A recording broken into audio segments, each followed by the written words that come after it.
You're listening to Podcast PXN, a video game podcast delivering player experience news. Let's go! Hello, it is Wednesday, December 21st, 2022. And welcome to Podcast PXN, episode 170. It is the first day of winter. Argentina has won the World Cup. Messi has won his first World Cup. And Podcast PXN is deciding their Game of the Year 2022. Arguably the biggest week in the world ever right now. I am one of your hosts, Christian Macias. And the perennial dating app swiper. I had the wrong intro up. The perennial dating app swiper from Portland, Oregon, Christian. And I'm joined over Discord today by Kentucky's #1 Spartan and PXN founder, Daniel Prindle, a.k.a. Dan is DTM. Yeah, Messi. Okay. And the president of the Tifa Lockhart fan club, please stand up. He is the Nintendo aficionado and artist extraordinaire at Roro. Hello, The Rock did not change the DCEU forever. Wait, what? We'll talk about this. And one half of the Men in Gitch podcast, Battlefield's bad boy, the Tarkov Teletubby himself, the DMZ daddy. Wow. My boo, Gage Dempster. Oh, I'm feeling good now. Yeah. Dan, Dan, before we continue on this rigmarole, I don't know if you listened to the Iron Giant episode of Large Popcorn, but we opened that show actually praising you. Really? No, I didn't. Yes. We talked about how you gave Gage a beautiful introduction on PXN. We couldn't remember what it was, and I think it was DMZ Daddy. It was. It was close enough, I guess. What was it? It was DMZ Dazzler. No, I think it was DMZ Daddy. Daddy's better. DMZ I mean, Dazzler? I'll let you think that. That's fine. Okay, whatever it was good. Well, If this you is the said first and Dazzler, last time we Daddy, try to yeah. compliment Dan, so there's that out of the way. Actually, guys, you got it wrong, so fuck Yeah. you. It's in the doc. It's in the doc right here. Folks, Maybe it was thank DMZ you. Dazzler. I like Daddy. I'm sticking with Daddy. That's fine. Thank you, folks, to everyone watching us live and participating in the chat. Just as a reminder, we are live each and every Wednesday at 8 p.m. Eastern on YouTube. Just search Podcast PXN. You can also find us on twitch.tv/Podcast PXN. Some housekeeping real quick that I forgot to include here. I have to apologize for last week. Gage pointed this out. I mistakenly, by the way, when we were discussing, I wish I knew his name as well, but I'll refer to him as the Bill Clinton kid. We were discussing... You laugh. We were discussing that he stormed into, I think it was like BlizzCon or something, and was saying free Hong Kong. I mistakenly said, no, this is bad, conflating that it had something to do with China's kind of attempted takeover of Taiwan. In reality, it's not at all. So my ignorance really shown there. No, yeah. So indeed, free Hong Kong is an activist movement. So I had to look this up. So very cool. And thank you to Gage for correcting us and keeping us straight here on PXN. Yeah, well, too little, too late. I mean, this is your last episode. You're gone. So, I mean, the apology was nice, but there's not a whole lot we can do for you here. If it It's were been a up to good me, run. if it were up to me, I'd say that's fine. But you know, Man, I was pulling for you to make it to 200, but Whatever. Folks, the topic of the show this week is our Game of the Year 2022. But first, the show always starts with the quick bites. So let's go ahead and jump right in. Okay, make sure I have the right doc up. Okay. Most of the news this week is going to be in quick bites because our actual news of the week is stuff pertaining to Game of the Year and our 2022 predictions and stuff. So quick bites might be a little not so quick this week. But anyway, first item. A Death Stranding movie is in the works from Hammerstone Studios and Kojima Productions. Quote, we hear that it will introduce new elements and characters within the Death Stranding universe. Not yet clear who will write and direct the pick, though we understand it's now on the fast track with development underway. This is off the heels of last week's discussion. Are there too many video game adaptations now turning into movies? And then this dropped the next day, to which my answer is still yes. Yeah. Did they say that Kojima is on board with this, or is it just I guess it's too early to say that. Yeah, KGP is working with Hammerstone to, Okay. yeah. I think he's stated before that he wants to make movies. He wants to push into that yes. media, which is unfortunate because it kind of reinforces that weird sort of I don't know. It seems like a lot of people think that film is like the ultimate media, where it's like games have a lot of strong suits. It's kind of weird that he was obsessed with going to film, but you know. Well, it's something he's always wanted to do, and I'm happy that he's getting to do it, even though he's not like directing or writing. He is having a part in it. My thing is like, I wish he would do something new if that was the case. They are going to expand the Death Stranding universe with the movie, like they're going to explore different characters, whatever. I think they said, and like kind of do stuff that the game didn't. But still, it's like when the game is that such like very much narrative focused, then why adapt it into a movie at all? I don't know. Right. Again, we'll continue to have these conversations. Let's be honest, Christian. You'll be there day one watching it. Will I? I don't know. I'll probably be there day one. I'm just curious. I'll have to see who's writing and directing first, and then I'll decide. No way. I won't look at any of that, and I'll take like 5 gummies, and then I'll be like, let's go. Let's see what happens. 5 is too many. Oh my god. Okay. Gage mentioned gummies. I have to say, because it's been a while since I've been on the show. Avatar 2 came out, right? There's an Avatar game. This is my segue. This is the link. An Avatar game is coming out. So I went to go see The Way of Water, and I had a gummy. I think I mentioned this in the private chat. Before the Oppenheimer IMAX sneak peek started, the gummy was hitting. And when the IMAX sneak peek began, and the fucking, the loud music and it was happening, it made my heart beat off rhythm just once, enough to send me into like kind of an induced anxiety kind of episode where I had to like tell myself to breathe manually in and out to calm myself down. Jesus. It was so good. It was very much worth it. Oh, okay. Sounds like the opposite of good, but I mean. Let's move on. Our next item here. Sony has confirmed that Spider-Man 2 will release for PS5 in fall 2023. Now, normally I'd be like, haha, that's funny. But it is Insomniac, and Insomniac kind of hits those release dates when they say they're going to release. So it might happen. I can see it. Yeah. Very exciting. I can't wait to see it and hear more about it and other games because we haven't for quite a while.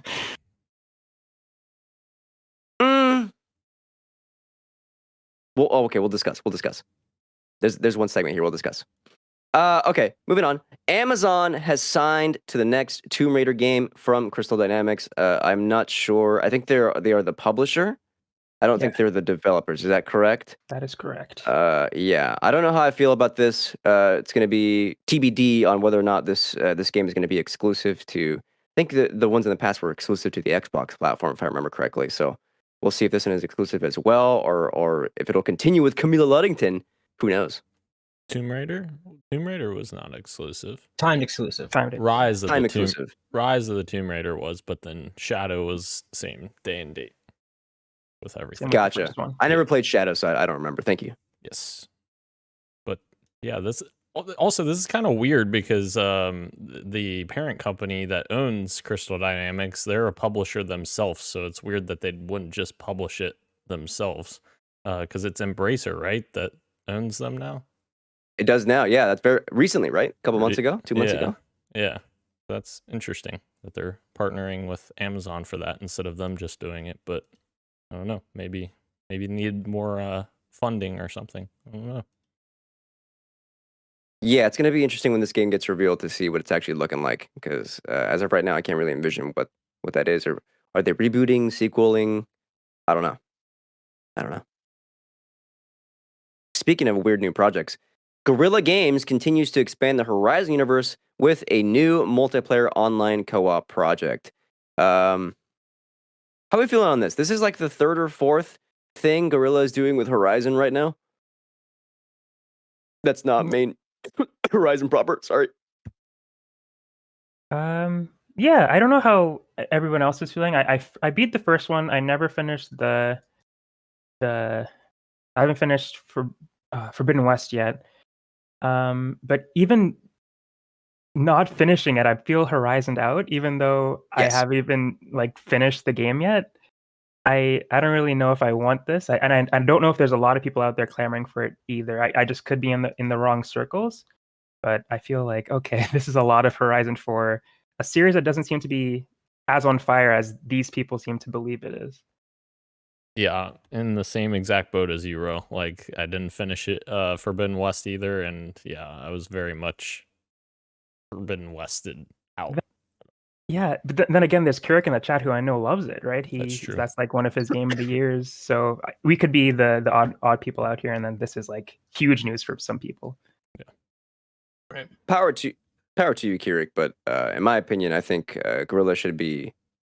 I don't know. I would like it if they were doing something else, because something about Horizon just hasn't been memorable. Like, even though like playing the games is like, I feel like I'm having a great time, and when I put it down, I instantly forget about like what kind of world building they were doing, and the story was like a little, like the ending was a little bit didn't nail it as much for me. And it's like, I don't know. I don't know if I need more kind of universe expanding, and it seems to be kind of the trend with Sony right now. It's like, how do we get more things that kind of build our little world of games? Like, well, I don't know. Maybe I'm just being a hater. Well, and maybe this pivot will work very well for Horizon. Like, I think we briefly talked about in our private chat. I said to Gage, like, maybe this is a survival game that could be really cool in the vein of like the Ark games. So yeah, if they do something cool like that, then maybe that'll get some new interest for people that aren't as, are kind of tired of the mainline franchise.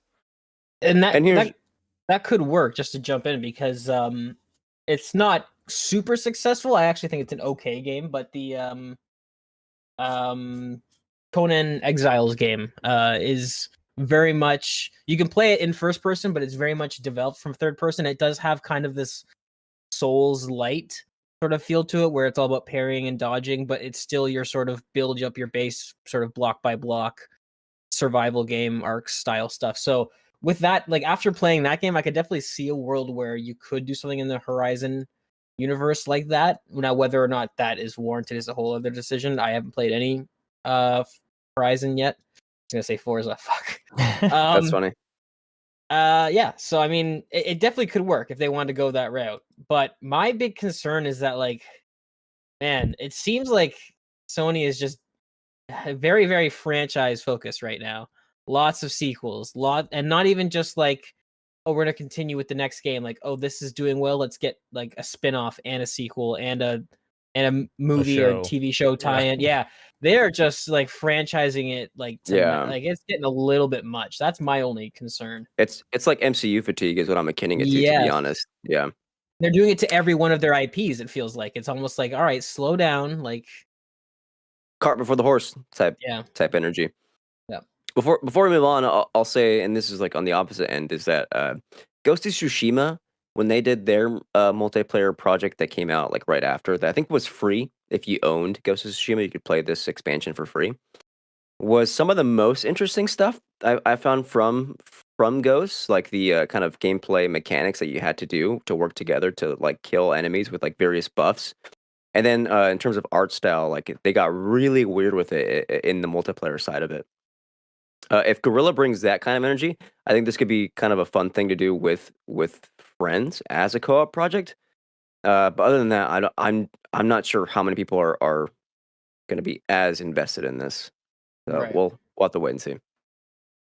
Eric says they have to do something. They're about to lose the COD franchise. I don't know that they're about to lose the COD franchise, Kirik, but even if that merger goes through, but we'll see.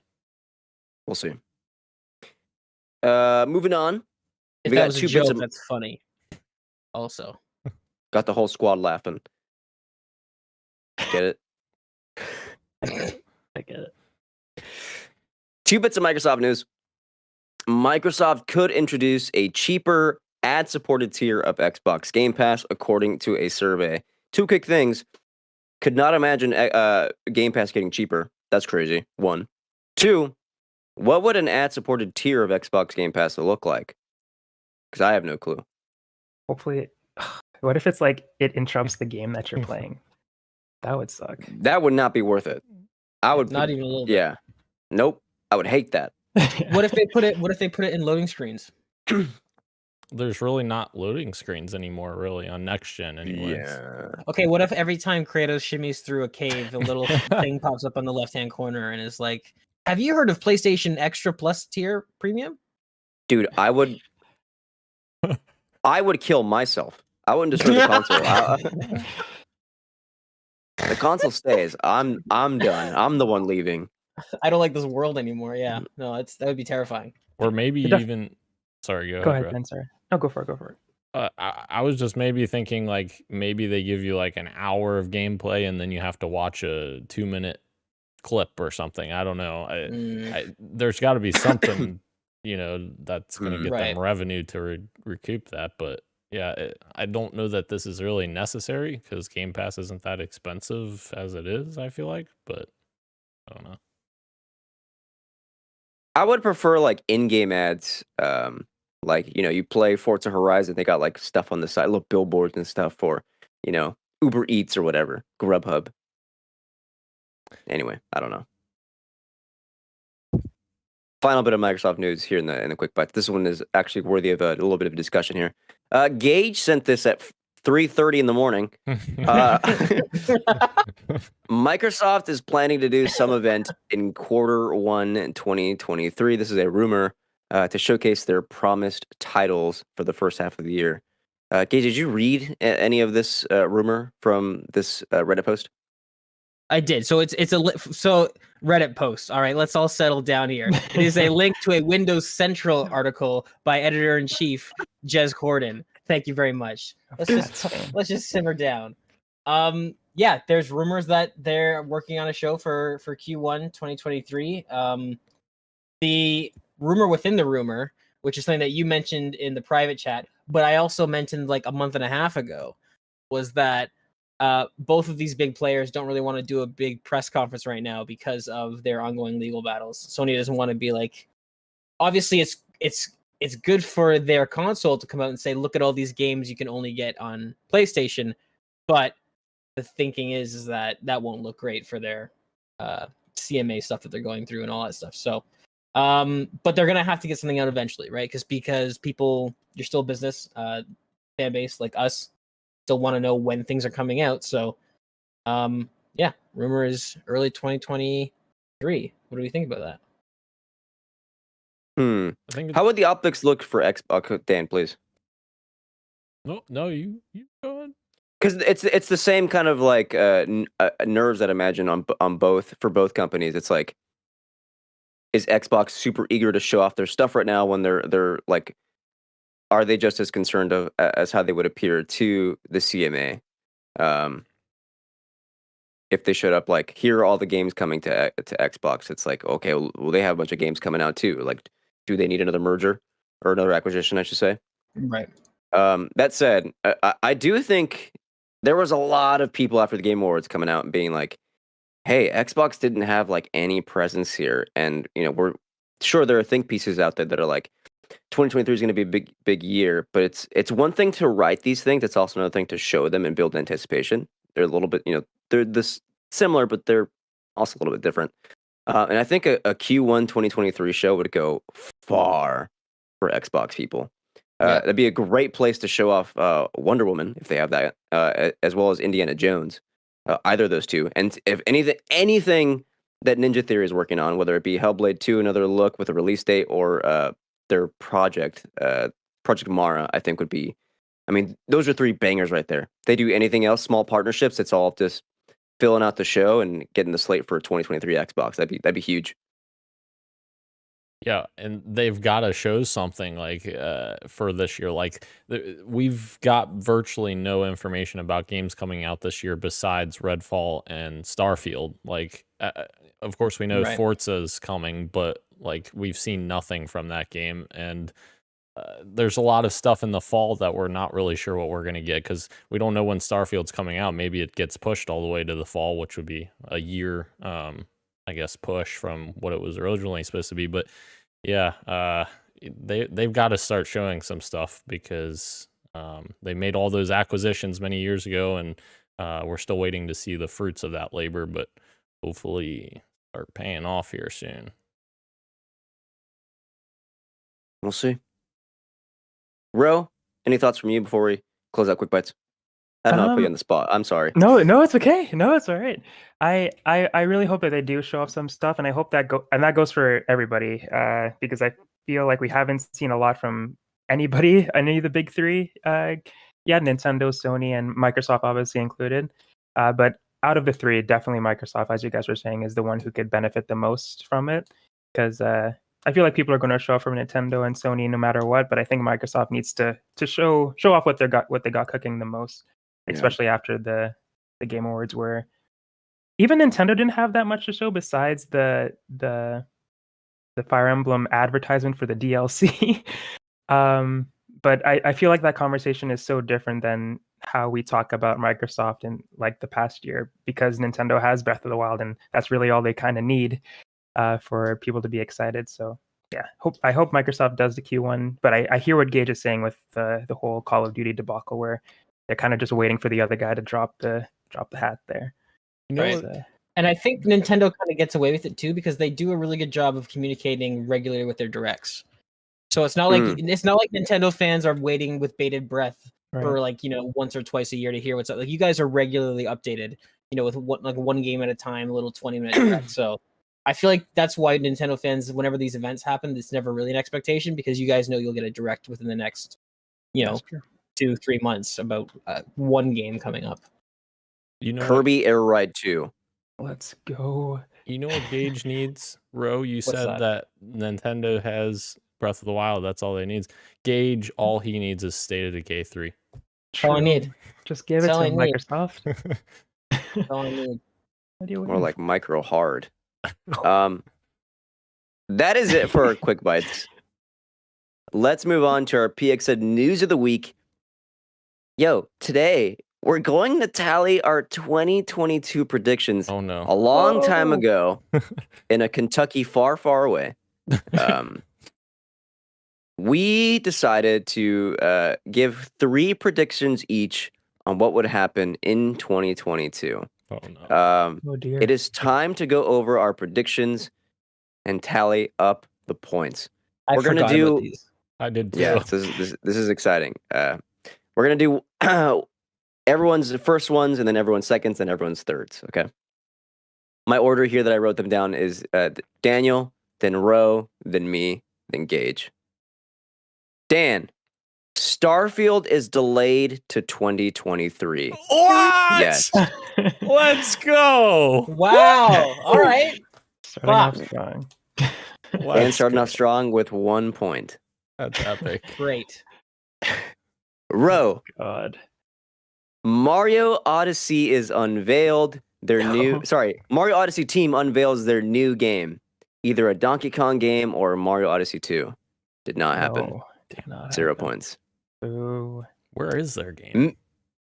Dude, I'm waiting. I don't know. I'm waiting. Hopefully it's Mario Galaxy 3. Am I right, fellas? Oh yeah. Anyway. Me. Breath of the Wild 2 does not release this year. Oh. 1 point for me. We got him. Gage. For some reason, I highlighted this in red. I don't know why. We'll find out. State of Decay 3. Redfall comes out, and it's good. Oh. And in parentheses, good Metacritic score and Twitter buzz. Redfall has yet to come out, so 0 points. Dang it. That's super. Yeah. Why am I such a fucking naive piece of shit? Let's move on. Dan's number 2. Coalition reveals a brand new IP. They're taking a break from Gears, although the next Gears game still is in development, though. Coalition, I don't think revealed anything this year. No. Gears did partner with Fall Guys, though. That's true. Yeah. They faked me out there. 0.00001 point. No, I'm kidding. I'm kidding. Yeah, nothing. Ro, you'll have to help me out for the second one. I don't think they did, but we'll find out. 2. Atlas unveils Project Re-Fantasy. No, that did not happen. It did not happen, unfortunately. Yeah. 0 One points day, for Ro. one day it'll happen. One day. I hope. Ro, you keep predicting this every time there's an award show or I gotta do it someday. Someday. How'd it happen? Eventually you'll be right. Yeah. Oh my God. Me. Bloodborne PS5 remaster plus PC port, 60 frames per second. Yeah, fucking right. I'm still waiting. 0 points. Gage, I highlighted yours in yellow. I don't know why. Let's find out. I think this means like half points. Apparently I went over this at some point. I don't remember. The Last of Us remake comes out this year. Oh, okay. Okay.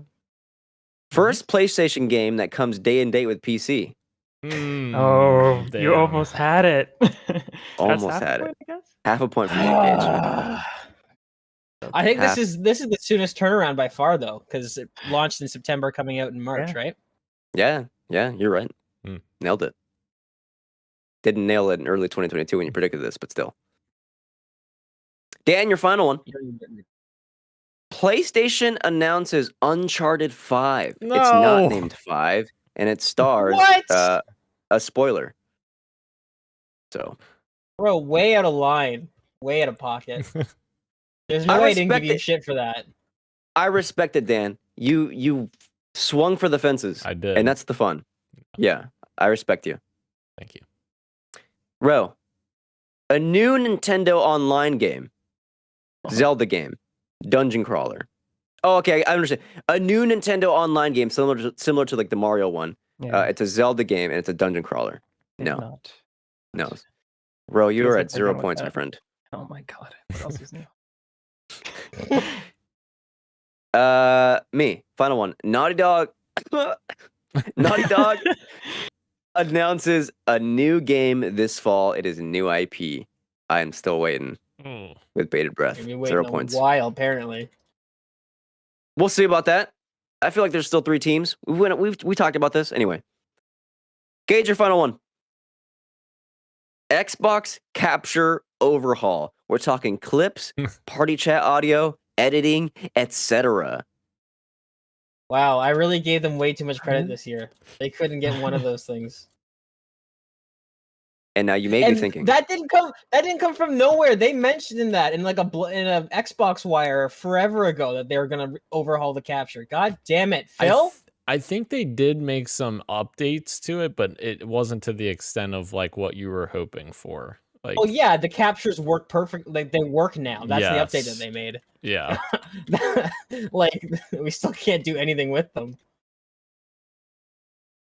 and now you may be thinking, God oh, damn. okay, that means Gage is in last, whatever, Rose in third, and then Christian and Dan are tied for first. How am I in third? With 0.5? I got a. Oh, I didn't even remember I got a point. Never mind. Okay. No, sorry, no, 0. I'm sorry. I did this wrong. Gage, I apologize to you. Bro, you're in No, last. you know, Gage, you're you in third. gravitated towards dunking on me. I get it. No, let's call it what it is. Yeah. Oops. Whoopsie. I decided to have some fun with it. We also did some various open critic predictions towards the end of the year that I wrote down. Every one of these that you get right will be 1 point added to you. Oh wow. I want to redeem myself. What do we get if we win all the points? I don't know, a kiss? What do you want? And so I figured for open critic predictions, it's whoever is the closest gets the point. That's fair. Okay. Okay. Without going over. Closest or just without in going general? over? Ah.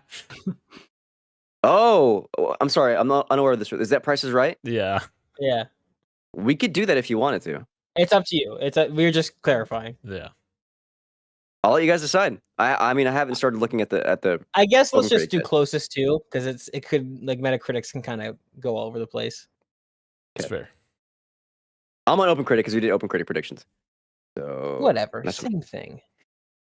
our first. We have 1, 2, 3, 4, 5, 6, 7, 8 games to go over. 8 points.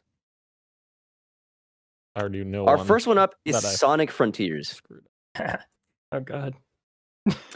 Okay, let's go over our predictions. I said it'd be in the low 70s, specifically 73. Ro, you said it'd be in the high 70s. Didn't give an actual number. Dan said 77. Gage said 69. Sonic Nice. Frontiers is at 72. 72. Yeah. Wow. Point Who got it? Macias. Point Macias. Next one up, Modern Warfare 2. 2022. Dan, Yep. you said 88. That's really high. Gage said, that is very high. Gage, a little bit lower at 84. I also went with 84. Ro, I like it, playing the game, right underneath at 83. Our top average is 75. Ro, you're the closest. Really? It got that low, eh? That's 75? crazy. Yeah. That's not too bad. That's pretty normal No, for Call of Duty games. that is. But usually, I feel like usually they score like it's usually like 8s. But I'm surprised. Okay, I respect that. That's a good score. That's what it deserves because it's broken a little bit. It's a little broken. It's a little broken. Overwatch 2, Gage, mid 60s. Dan, upper 70s, specifically 76. Me, 73. Ro, high 70s. I wish I gave actual numbers. The average is 77. What Dan- did Dan say? He said high 70s, same as you, but he gave a specific number, We should go 76. to Dan, then. I'm inclined to Yeah. give it to Dan. Yeah. Heck yeah. I don't know why I didn't give numbers. What was I doing? The fact that Yeah. Overwatch 2 scored higher on average than Modern Warfare 2, even though it's the same game, all they did was add about like predatory monetary practices is insane to me. Oh That's my God. insane. Well, don't forget the first game kind of had that too with the loot boxes. Technically. Sure, but I mean, right. you bought it once and then you had it. Like heroes weren't locked behind. Every new hero they added was free. This next one, we all overshot, by the way. It's Gotham Knights. Oh no. Gage said it was landing in the mid 70s. I said it'd land at 77. Dan said it would hit 80. Oh, And Ro said it would hit 78. To be fair, when we made these predictions, it was before any of us knew that it would require a flux capacitor to run at 30 frames at 1080. So, Dude, what guys do that? Digital Foundry, Digital their Foundry, video, their PC video on Gotham Knights is hilarious. The actual open critic for this is 69. Nice. Which means the closest is either me or Gage. I gave 77. Gage gave mid 70s. but So yes, that'd be Gage, eh? hell yeah. What? Did you have to say A like that? Yeah. you got a problem? Boot it. Yeah, there it is. Got to make fun of my nationality. That's good. No, it's good. Okay. 4 more to go. We're looking at Pokemon Scarlet and Violet. Ro, you guessed 83. Oh. I guessed 87. Daniel, a little bit under at 85. Holy Congratulations, Gage. You nailed it exactly with 72. Whoa. I did it on purpose too. What were us three Let him thinking? cook. Well, I don't think any of us thought it was going to be broken. Yeah, that's fair. My goodness. Gage knew something, Gage dude. knew He was on to something. something. I didn't. like that. I just did it out of principle. I was like, one of these fucking Pokemon games has got to get scored what it deserves, and lo and behold, finally, it happened. Piece of crap fucking Pokemon game is gonna run like shit. I'm kidding. God Wow. of War Ragnarok. I remember us having the discussion here. Is it going to land higher or lower than the original? You know? Let's go over our guesses. Me. I said it would land a bit under at 90.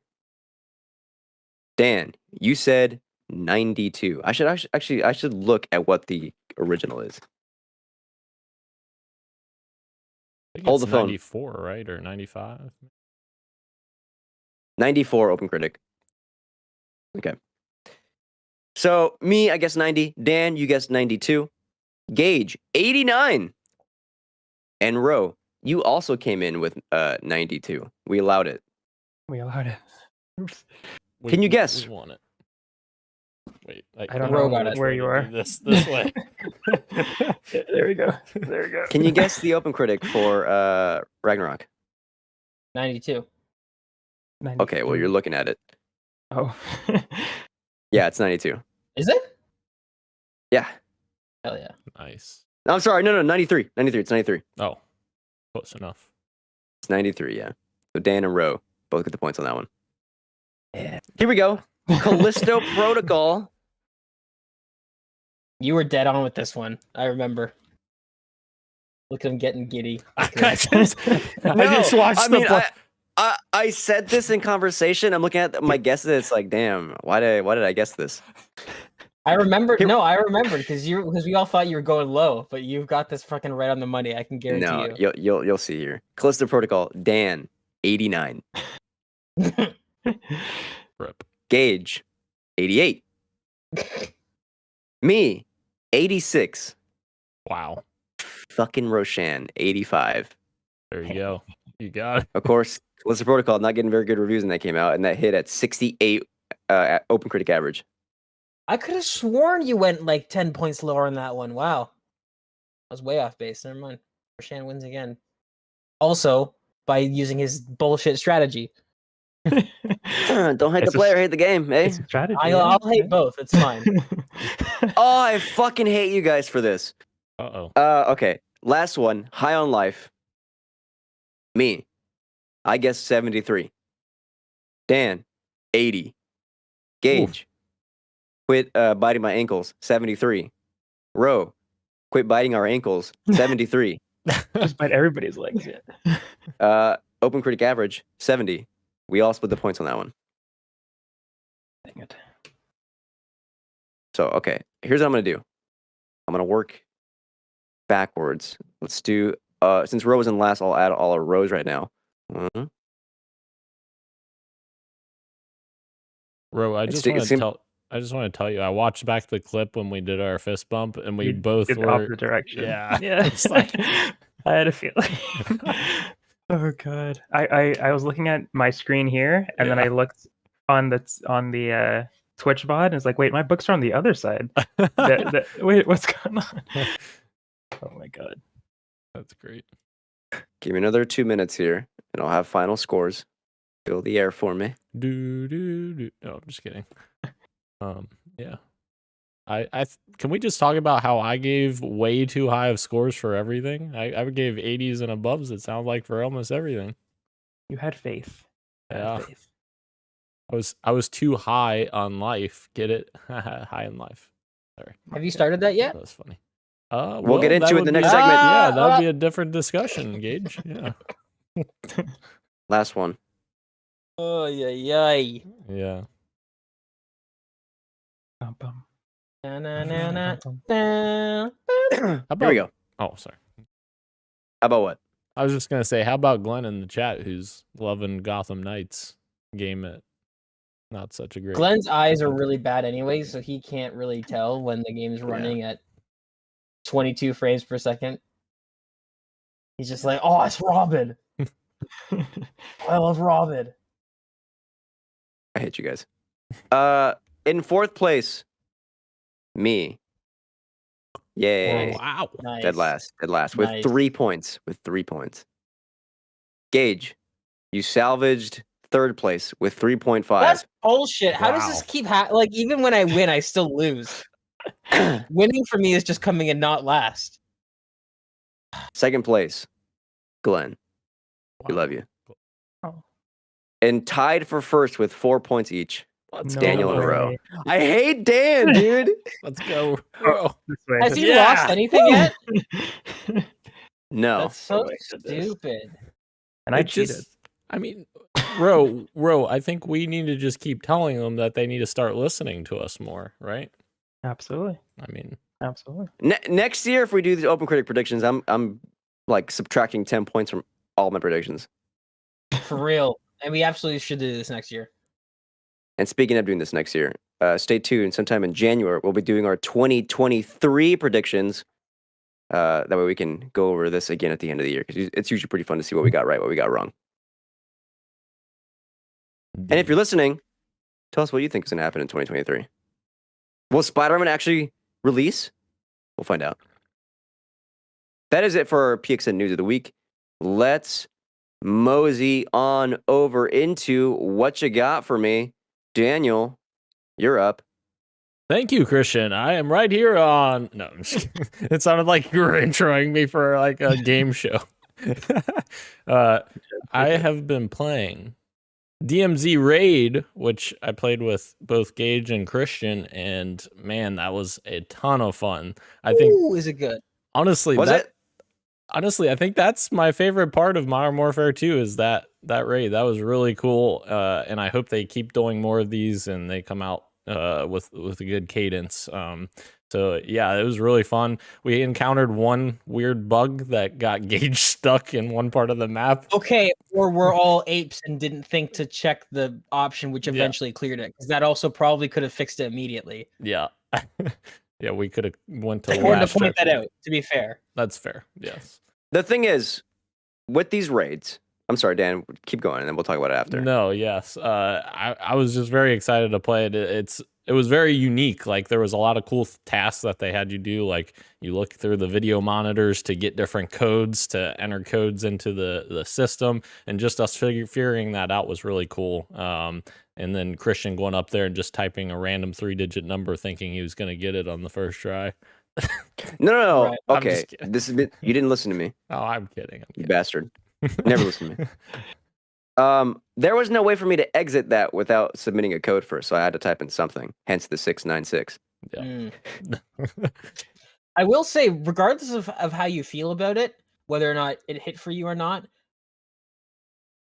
they put a lot more into the raid than I thought they would in terms of Yes. like effort. That was my big takeaway. It had a custom cutscene in intro and outro, fully mocapped with like the principal actors, and the like Dan was saying, the amount of like objectives you had to do and the dynamic. Now, whether or not they can keep that tempo with the rest of them and however many more they're going to make is another thing.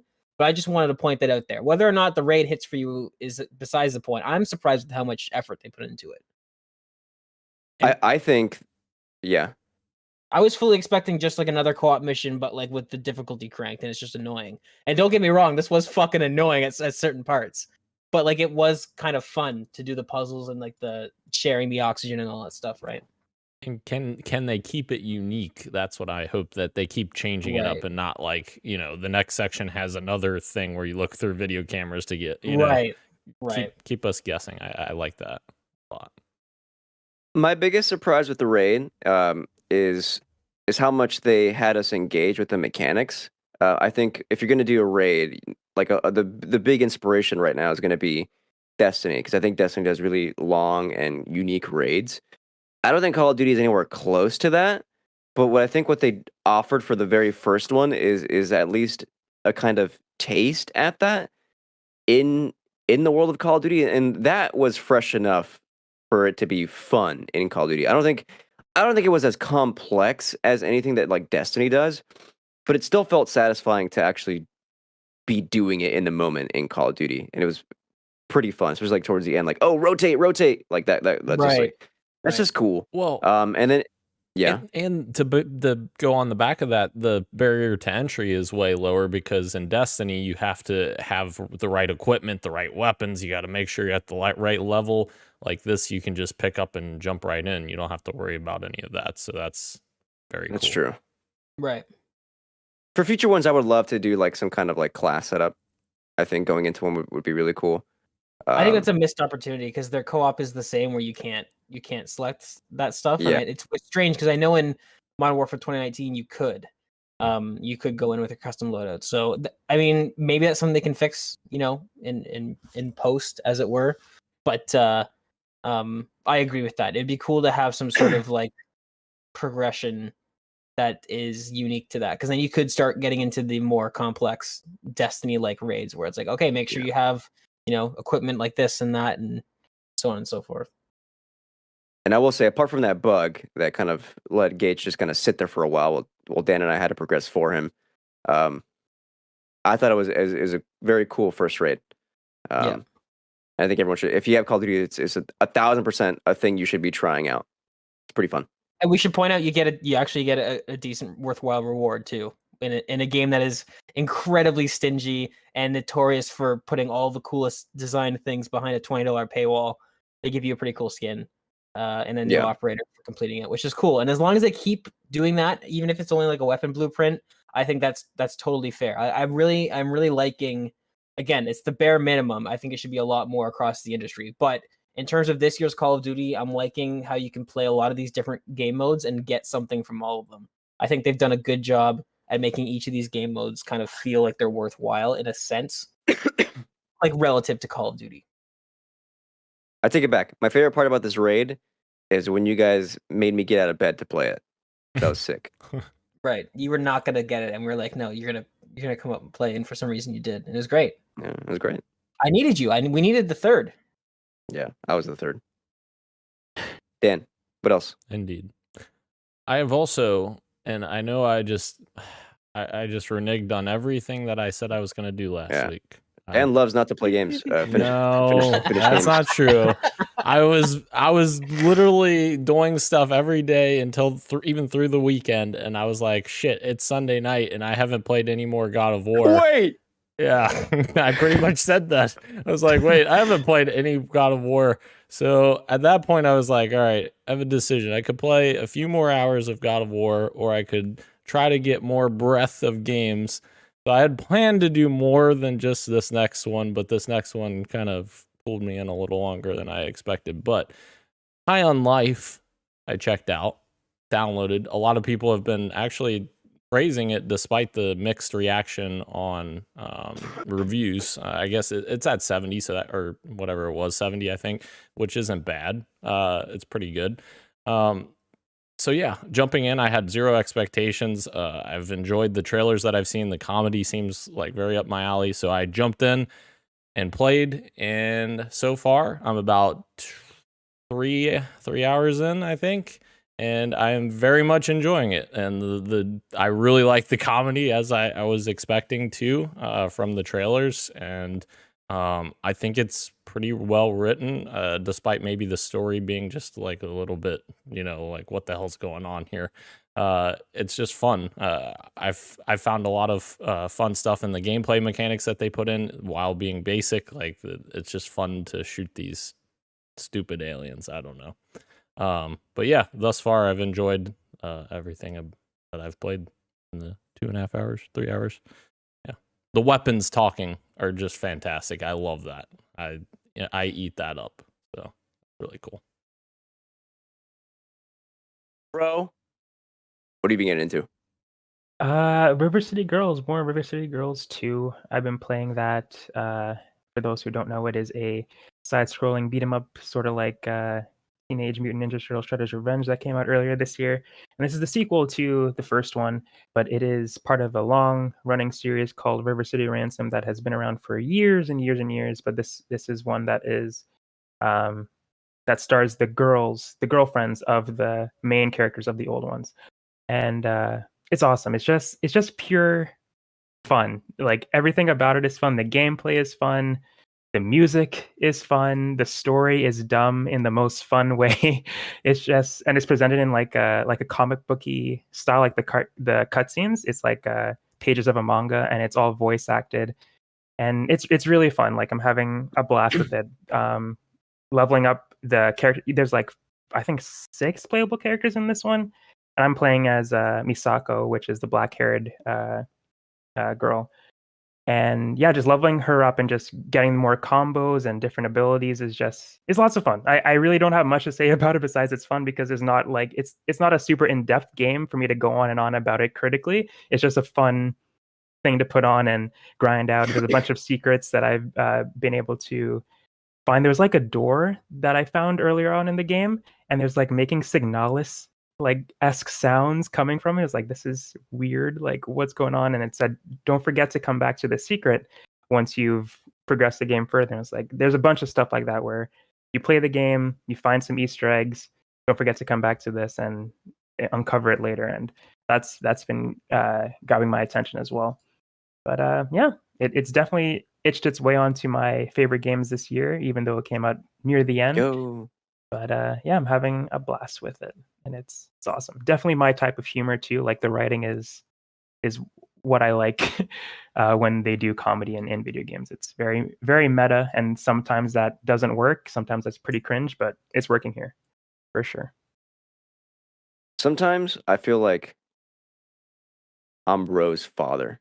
Like I'm gonna like just like hey bud, how you doing? I'm gonna see him like on his bed. He's wearing cozy socks, got a little hot chocolate, and he's playing River City Girls 2 in bed, like having a good time. It's like, yeah, hell yeah. Hell yeah. My kid's having fun. I'm glad he's We're having having fun. You know? Having lots of fun. I have one question. Is this game Yeah. co-op or is this only? It is. Oh, it's wow. it's 4-player co-op, like Shredder's Revenge, and yeah, you could play as any of the characters. Is this a Play Game as- Pass game? It's not. It's not. You gotta buy it. Ah. Yeah, if it was, I would have definitely told you guys to. I would have been been there in a great, yeah. heartbeat. Yeah. Yeah. I could have said cousin. Anything, I could have said yeah. brother. I could have said, I'm Ro's dad. Let me take care of you, son. I mess with it though. I like it. Take care of me. All I played was the raid, the DMZ raid. Take care of me. That's all I've played. I've been chilling otherwise. Gage? Oh my god, this is an episode. Okay, I have been still chipping away at God of War Ragnarok. This game doesn't end ever, and I'm enjoying it. And I am enjoying it. Regardless of how it sounds, I promise I do like the game. I think it's good. Modern Warfare 2, I've been hooked on DMZ, waiting for that Tarkov wipe, which is coming up any day now. Very exciting. So spoiler alert for my next few, what you got for me is just going to be Tarkov, and more Tarkov. But for now, it's Modern Warfare DMZ, playing DMZ with Glenn and Dan, and doing the raid with Christian. Good time. Hello. I'm enjoying it for what it is. And then I caved and I gave High on Life a try. And you know what? I'm having fun with it. It's I think the game's kind of brought up an interesting conversation about what makes a good game, especially if it's a comedy game designed to make you laugh, because I totally see how if you don't vibe with the comedy of this game, there's nothing here for you at all, right? So it's an interesting discussion to have, because I just find it interesting, because you could say the same about movies, but when I think of really good comedy movies, they're also just good movies in general. So how does that translate to games? I don't know. Either way, I'm enjoying it. It's not every joke lands for me, but I think when it does, it kind of makes up for all the times it doesn't. So I'm overall having a good time with it. I love when you first go to the slums and how you have to get into the slums. That debacle there. I had my girlfriend sitting on the couch with me and we were playing it and she was dying laughing. It's a good time. It's a really good time. Highly recommend you guys check it out. It's free on Game Pass. Dude, there's so much quantity there, Gage, that like it's like most of it has to like, or at least some of it has to hit for people, right? Like it's sure. funny. And that's kind of this person's style. Like I've not watched a whole lot of Rick and Morty. I think I've maybe seen one episode, like shown at a friend's house here and there, and like I can kind of see that sort of through line. It's definitely, it's almost grating, the type of comedy that is, where it's just like wearing you down, but it's good.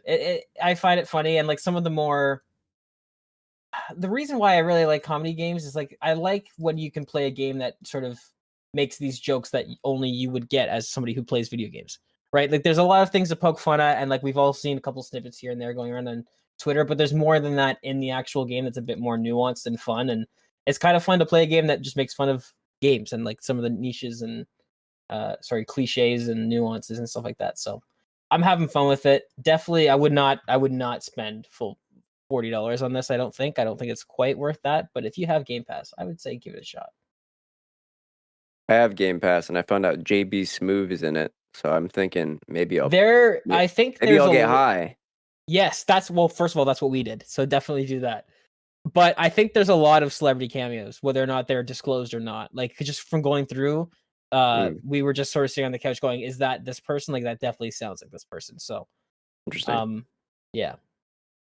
There you have it. High on Life. Let's get into our topic of the show. Game of the Year 2022. Yes. Oh, I'm sorry. I thought Ro was raising his hand. Oh no, I was just really excited. We got some rules here. I've asked each crew member to submit a list of 5 games they brought with them. And we're going to reveal them in descending order in a round table format, which means we'll each give our 5th pick, then our 4th, etc., etc. Right. The game must have released in 2022. The caveat being that remakes and DLC will be at the discretion of the crew members, meaning if they have it in their list, we can decide if that. I don't have any nays against it. If it's on their list, why not? Whatever, I won't knock it. Each list is going to be weighted, meaning the higher the game is on your list, the more points their game will earn a first place. Yeah, someone's number 1 will get 5 points, then 4 points, etc., etc. And I will keep count of all the points and then tally it at the end to find out what our top 5 games of 2022 are and what is PXN's Game of the Year. I think we'll do the same order that we usually do things, which is, what is it? Dan, Rowe, me, Gage. Daniel, your number 5 pick. Yes. I've went back and forth here on this, but I think my number 5 pick is going to be TMNT Shredder's Revenge. Obviously a really fun beat 'em up, successor to the originals, and I've talked about before how meaningful the original was to me, the 1989 arcade game, and it's really a fun experience. And getting to play that with you guys, despite my frustrations with a certain character, which will not be named, we had a lot. We had a lot of fun with that, and that game is perfectly illustrative of how to make a successor to a really old game. So really cool. Yes, which another game didn't nail this year. Yeah. But this one did. Yeah, it was a lot of fun playing with you guys this year, wasn't it? Yes, absolutely. Respectable. I like this pick. That's a fun one. Indeed. Ro, you're up next. Yes, I have some honorable mentions too, and I thought I would give... No, hold on. Oh. Save that. Right before we give our number 1, we're going to give our honorable mentions. Okay, gotcha. Cool. All right, so... with that said, my first, we were just shitting on this game just now. My number 5 game is Pokemon Violet. That's funny. I know. I love this game, man. Like, Pokemon Violet is simultaneously the best and the worst Pokemon has ever been. On one hand, Pokemon hasn't run so terribly before, hasn't looked as bad as it has. But the fact that it made my list, I think, is testament to how fun the Pokemon gameplay loop is this time. They cut out, everything is refined. They cut out like all the unnecessary bullshit. You don't have to go to a PC to get your Pokemon anymore. They're just there if you want them. The battles are just more streamlined. They cut a lot out of the tutorial part, so you're just back in the game really quickly. I know a lot of people don't play Pokemon for the story unless you're a younger player, or maybe I'm wrong. I don't have a lot of friends that play Pokemon still, so I could be wrong. But I play Pokemon for the story, and I really enjoyed the story this time around. And the 3 paths that they had with the open world thing, they really worked, and they all led very well into the climax of the story. And I think that's testament to how well they wrote the core cast of characters that you spend the most time with in the game: Penny, Arvin, Nimona, and Director Clavel. And they were all fantastic. At the end of all of their stories, I teared up a little bit, and that could be just me. I know that my threshold of crying is very low compared to others, especially when it comes to children's media for some reason. But I had a great time with Pokemon Violet, and it is exciting to see hopefully them taking a big first step into this open world version of Pokemon. It wasn't a great first step, but I'm definitely excited for the future of Pokemon after playing this for sure. Rip Ash, by the way. I said Rip, but yeah, he's no longer be the main character. My goodness. He's getting an 11 episode send off though. I'm gonna cry. I'm gonna cry. Will you watch? You're gonna watch? Absolutely, yeah. Yeah. Heck yeah. Amazing. Great first picks in both of you. Mine, and then we'll do Gage's. I guess also spoilers. I posted a video on my top 10 games of the year. You caught that on Twitter. You spoiled yourself. Hopefully, I saw Dan liked it. Hopefully, he didn't watch the video. I did, actually. Oh, why would you? Why would you? I mean, I already knew your number 1, so I was just like, I'm just curious. Still. My number 5 pick is Sifu, which when I first played it, I didn't think yeah, this might be top 10.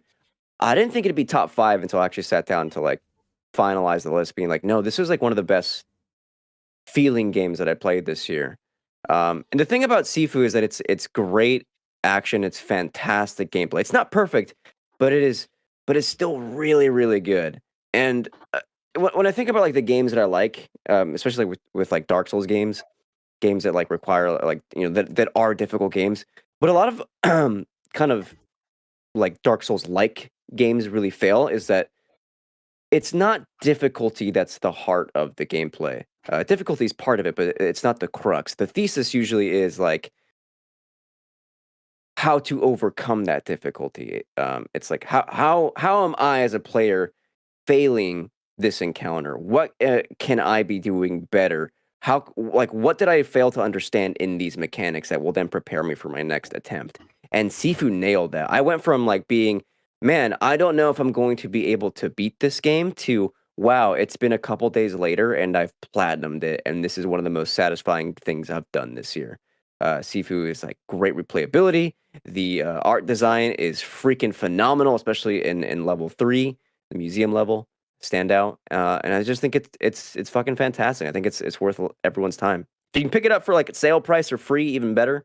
But even full retail is like not that expensive. It's like $20, so well worth the price in my opinion for what you get out of it. Still need Gage. to play it. Still need to play it. It's good. All right. I'm going to preface off my list by saying I did not play that many games this year. So my list is going to be skewed in that all of these games are getting the fact, like, yeah, it's been a slow year for Gage. All right. We're just going to preface that. But starting off at number 5, I'm going to go with the one and only Shredder's Revenge. I also enjoyed this quite a bit. It was a very fun throwback. It felt great playing. It felt great playing as what, Gage? Oh, playing as the character that I should have been, my natural leading position, which is Leonardo. Yeah. And I would just like to say we died. I am, and we died a lot less when I was playing Leonardo. I'll just say that. So aside from that little hiccup there, the game it felt great, and it was a good time, and like it feels like that good old fashioned gaming that we complain is like slipping through our fingers. So the fact that this game is even coming out in this year and it feels as good as it does, I think is a testament to the passion that the devs probably had when they were making this. So I love the feel of this game. I love the look. I love the sounds, and I had a great time playing it. So that's my number 5. Absolutely. Back to you, Daniel, with your number 4 pick. Number 4 pick. This is gonna be a slightly controversial one. I don't know. It may not be. It may not be. I'm sorry. I'm sure people out there will support me with this, but this panel will probably not. Marvel Snap is my number 4 game. I'll allow it. Why not? Well, that's fair. Right.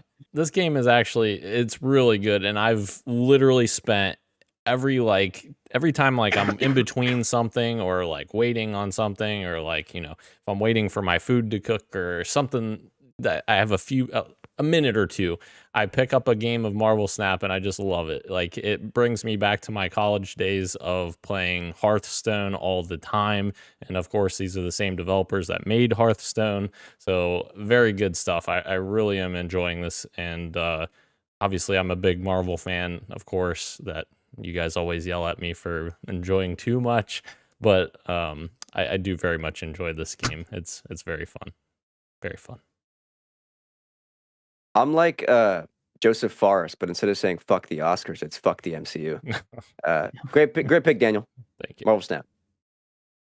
Ro, your number 4 pick. Yes. Unlike Pokemon, where Pokemon, or Game Freak, I should say, took a big step forward and a couple of little tiny steps back, HAL Laboratory just took one big step forward. Oh. And no steps back. This game only took step forward, baby. Kirby and the Forgotten Land, bringing the Kirby franchise into 3D, and it just working. Finally, Kirby's in 3D, and it worked for me. I saw Christian do the thumbs down, and I respect Christian, so I understand. But Kirby was fantastic. The gameplay was amazing. The music was amazing. The post-game final boss. Yes, that I did like. Oh my god, so good. Yeah. So good. And there was actually a challenge where there hasn't been in Kirby for a really long time, if not, if ever, maybe. But there was some good challenge compared to the easier Kirby games of the past. And I just remember having it's been a while since I played it, but I remember having a fantastic time with it and it leaving a pretty big impact on me being a Kirby fan and just, again, being excited for what the future has in store for that franchise. And I think there's a theme here as I'm looking at my list here with games, franchises that I love taking a much needed step forward as I'm looking at my list here. But yeah, Kirby is my number 4. Spoilers for Kirby, because I don't think Gage or Dan will ever play this.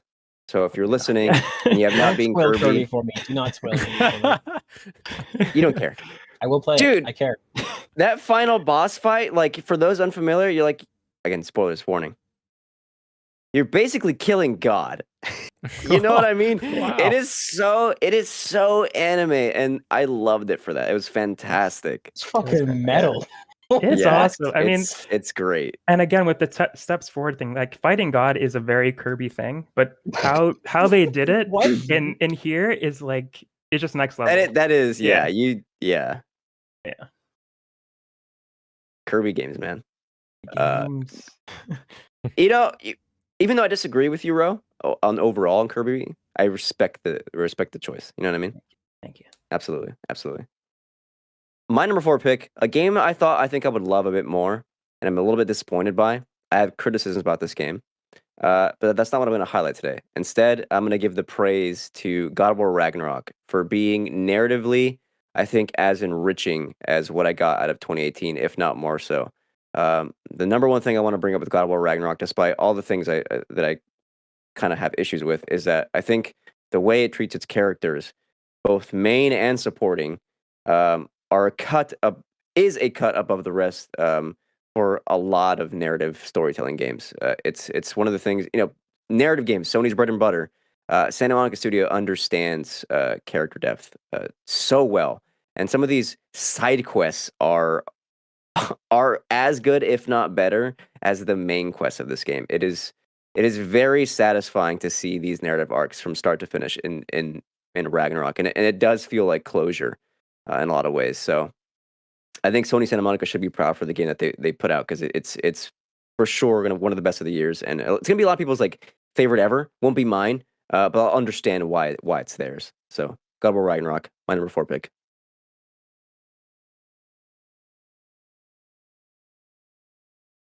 Back to Gage. Pick is going to be Need for Speed Unbound. Whoa. Just came out. I like it. I'm having a lot of fun with this game. It feels like a return to form for just that super arcadey feel that Need for Speed is known for. I'm having a lot of fun with it. There are some issues with it, but by the time at the end of its life cycle, Need for Speed Heat was a really, really great game, especially from the state that it launched. So I'm kind of putting this here with the hopes of that it kind of will improve, but even the foundation here is extremely solid. I'm having a lot of fun with it. Again, in terms of AAA racing, customization is unrivaled. It's way more intuitive and way more expansive than Forza Horizon. So if you are somebody who loves that niche of just being able to customize the shit out of your vehicles like I am, then I highly recommend checking this one out, because it feels really good to play. And I actually was going into this not really digging the whole anime stuff and I hope I can turn it off, but it actually adds so much to the game that I fell in love with it, and using that as an extra sort of tool to customize yourself and add just that final color combination to your car. It's really cool when you boost off of a ramp and you're flying through the air and these giant anime wings come out and they're whatever color you chose that kind of matches the car. It has its own look and feel, and I totally dig it. I didn't think I would, but I'm having a good time with it. Need for Speed Unbound is my number 4 pick. Can't wait. Well, don't like any of that. Did I mention I'm going to Japan next year? Can't wait. Daniel, we're back to you for our third picks here. Game of the Year 2022. Man, I'm looking at my top 3 here, and 2 of them might be controversial for people, but here we go. Oh. My number 3 pick is Modern Warfare 2, which we just talked about having a much lower or open critic than what we were thinking. But I very much enjoyed this campaign. I know you guys had different thoughts about the campaign, but I very much enjoyed it and thought that it was solid. And playing the multiplayer, I was like, man, this is why I stopped playing Call of Duty. I don't like this multiplayer. But then going into Warzone, I played a couple of matches of Warzone, and I was like, this is great. I really enjoyed this. And then playing DMZ and very much even more enjoying it. Like, I really like that experience of dropping in and extracting. And like, when I first dropped in, I was very pessimistic about it. I think I played with Gage maybe for the first time, and I was like, man, I don't know, we're not seeing like a lot of players or anything. But as time went on, like, you definitely see more players, and it gets a lot more intense because you're like, man, is that guy a player, or is that an AI? Like, yeah. And so DMZ is really cool, and the raid that just came out is awesome. So yeah, I very much am still enjoying this game. So yeah, that's my number 3. I remember seeing videos of DMZ and being like, huh, I don't think this is gonna hit. And I remember being like kind of disappointed. It's obviously not as in-depth as Tarkov, but it's very arcade, which I think Call of Duty it has always been, despite how realistic they try to be, it's still an arcade shooter. Yeah. And for DMZ to be an arcade kind of Tarkov, I think is the sweet spot for like introducing something new and refreshing into the Call of Duty franchise. And yeah, I'm with you. Where DMZ has been like the surprise for me. Like, I am enjoying this more than Warzone and maybe more than multiplayer. It's been fun. And with proximity chat too, get out of here. It's so fun. Ro, back to Yeah. you for your third pick. Heck yeah. I also wanted to preface my top 3 with, well, not preface it, but say kind of in similar to what Gage was saying with this year being kind of slow for him for games. I don't think my top 3 would change regardless, but I do want to say that I did not play a lot of the heavy hitters this year, like God of War Ragnarok and like Sifu and Elden Ring and stuff like that. I still need to get around to those games. My 4 and 5 may have changed if I had played those games. My top 3, I don't think any of those games would have been able to. Sonic Frontiers incoming. Sonic Frontiers incoming. Absolutely. You're absolutely correct. Sonic Frontiers is my number 3 pick. You know, play God of War Ragnarok. God of War Ragnarok may have been 4, may have been 5. But the next 3 games are no way they could have been toppled this year, I don't think. But Sonic Frontiers, again, keeping with this trend of games that I love for like my entire life, finally taking steps that they should have taken years ago, is happening. Again, Sonic is probably, out of the ranking here, Pokemon Arceus and Pokemon Violet is number 5 for sure in taking steps. I think Sonic Frontiers would be right behind that, and then Kirby.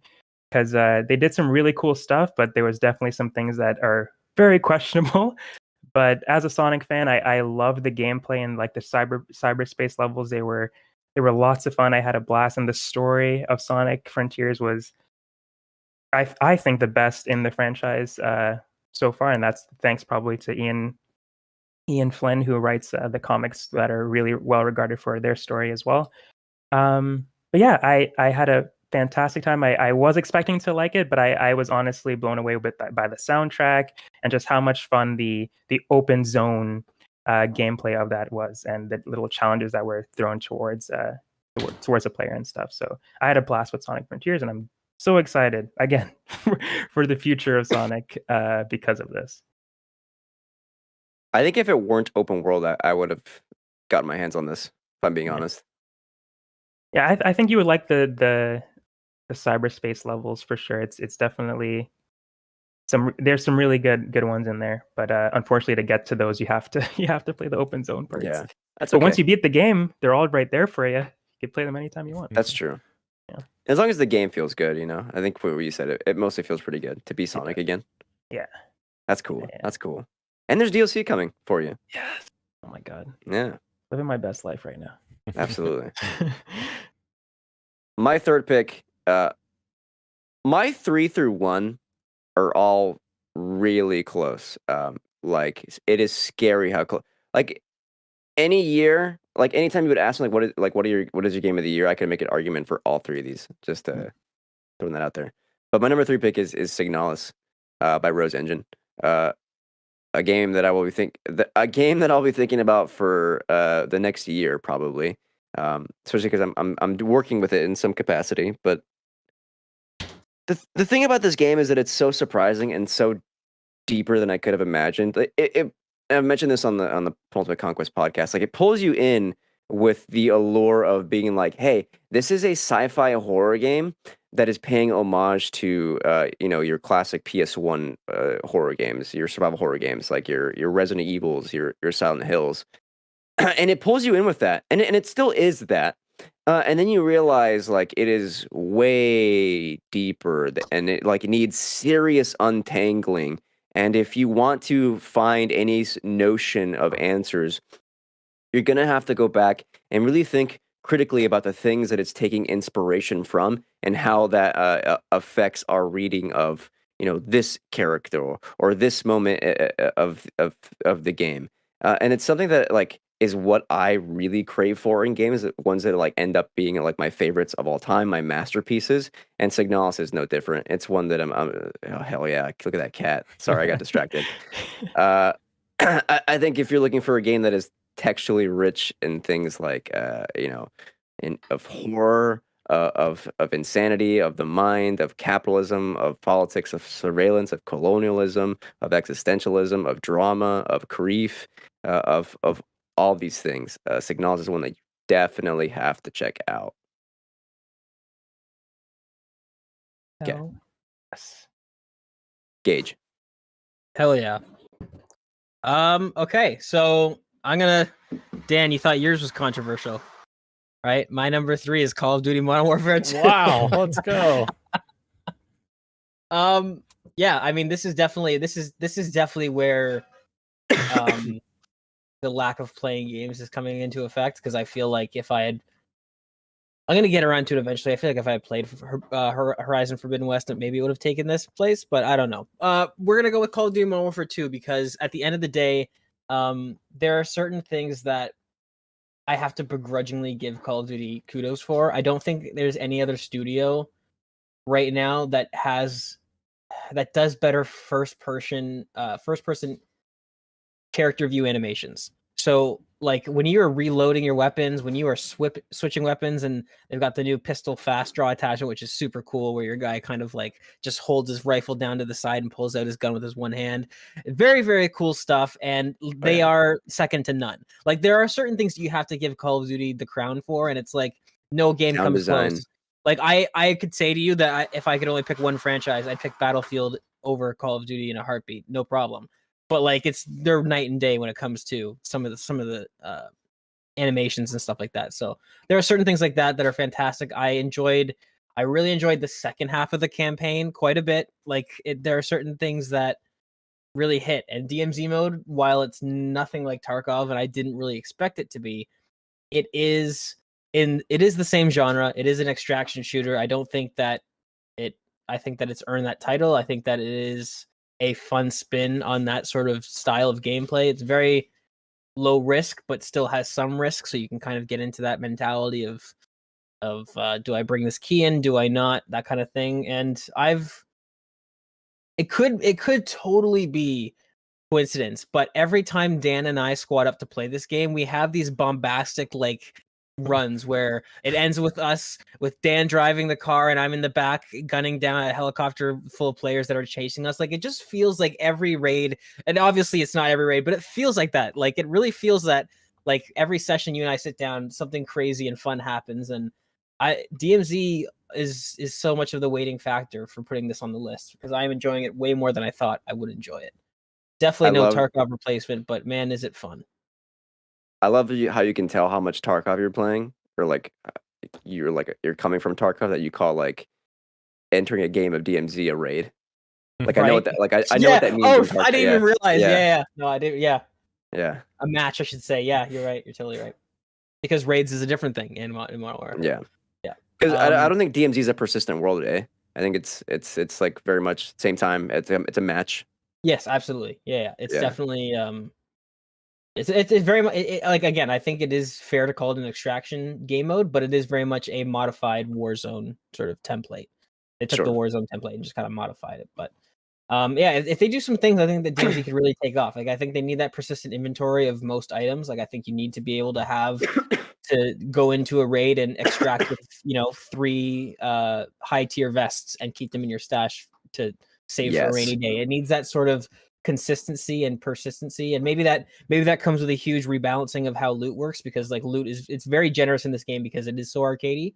But if they could just tweak that a little bit, keep the accessibility, but kind of add some more of that risk reward gameplay, I think they have something really special in their hands and something that could stay for the long haul in the extraction genre.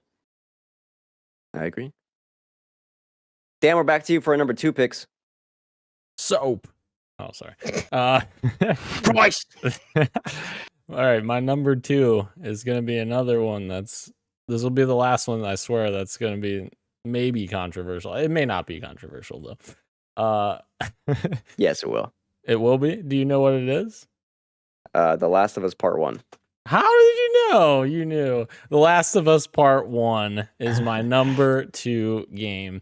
And the thing is, I think I told you guys this as I was playing it, and it's not because this remake is like one of the best remakes of all time or anything like that, but like this is one of my favorite games of all time remade, and it's done so 9 years after I played the original one, and I didn't play literally any other playthroughs. So it's literally like I was playing the game fresh, because I told you guys, like, as I was playing, I didn't remember most of the things that happened because my memory is terrible as it is. But like many of like the individual moments, obviously I knew the greater scale of the story, but like individual pieces that happened within the game I had completely forgotten. So I really loved just going back and like experiencing all those things again, including like Billstown. Like you guys always kept talking about Billstown, and I'm like, shit, I don't remember that like at all. But yeah, like just stuff like that. I really enjoyed playing through it again, and it was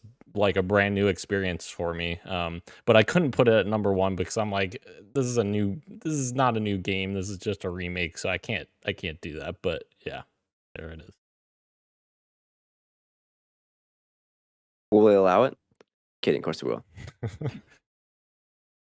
There we have it. Last is Part 1. Daniel's number 2 pick. You called it. Ro, what is yours? My number 2 pick is Citizen Sleeper. Oh! Yes. It's I'm so fixing good. to bust. Citizen Sleeper is what would I call it, Christian? I guess a visual novel tabletop a time management simulator. I don't even know. It is a combination of so many things that I like visual novels, but everything else I would hate. It's a way of life, man. I would hate this game usually, but I think I picked it up on Christian's recommendation after he played it, and I was like, you know what, I'll give it a shot. And I tried it on Game Pass, and as usual, Christian was right. It was a fantastic game. The story is incredible, and the story has to be incredible because all you're doing is reading, and I don't like doing that most of the time, but I was enthralled with these characters and this world and learning about all the ship's inhabitants. I don't remember the name of the ship. It's been a minute, but there were 2 characters named Lem and Nina. Eye? Yes, the Eye. That's correct. Yeah, there's so many characters that I fell in love with over the course of me being on the Eye.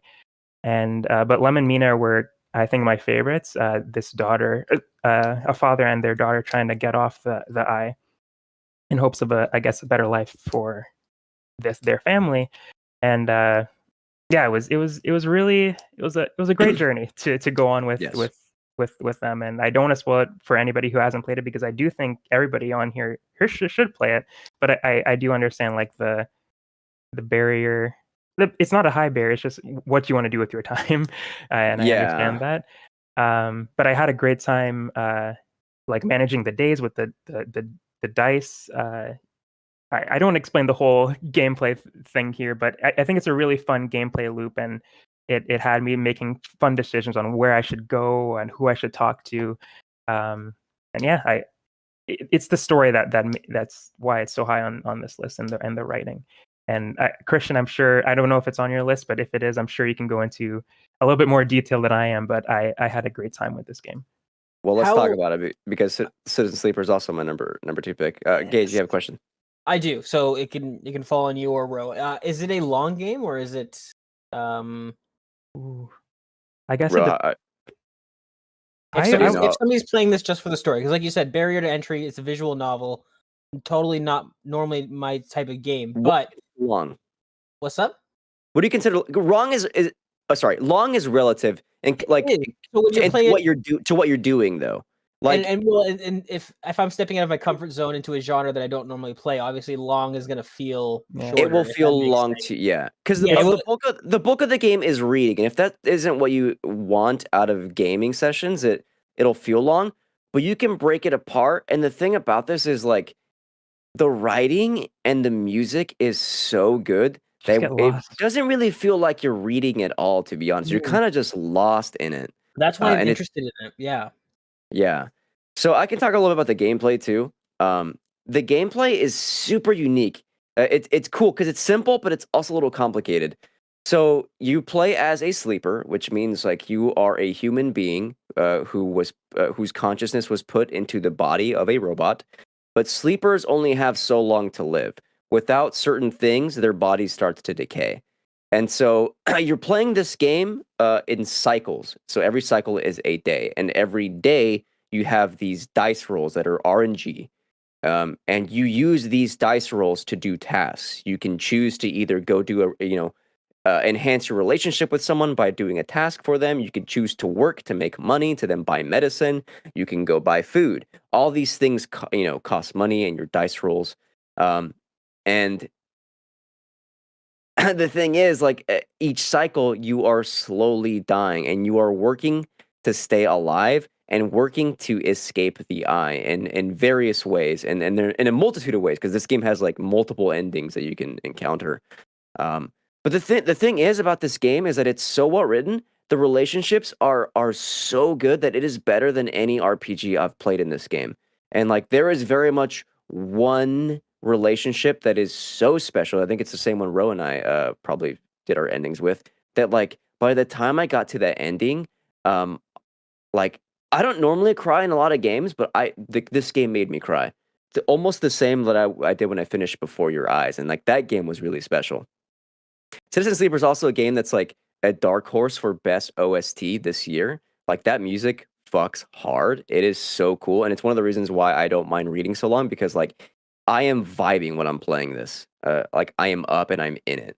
So I think it's very much a game. It's still I think on Game Pass. You'll know within the first hour if it's for you or not. And if it's not for you, that's totally okay. At least you gave it a shot. That's why I think Game Pass works so much of the time. And if it is for you, then that's fantastic because you're in for one of like what I would consider a real treat for 2022. I think I'm gonna download it. That was my next question. Is it on Game Pass? Because I feel like I've seen it on there, and I think it is still floating around on there. Now here's the question: the relationship in that game that's so special, is it more special than our relationship? No, nothing can be. Okay, that's what I want to hear. Okay. Yeah. Gage, your number 2 pick. Okay. Daniel, get out of my head. No way. The Last of Us Part 1 is my number 2 pick. And it always was. I hate us.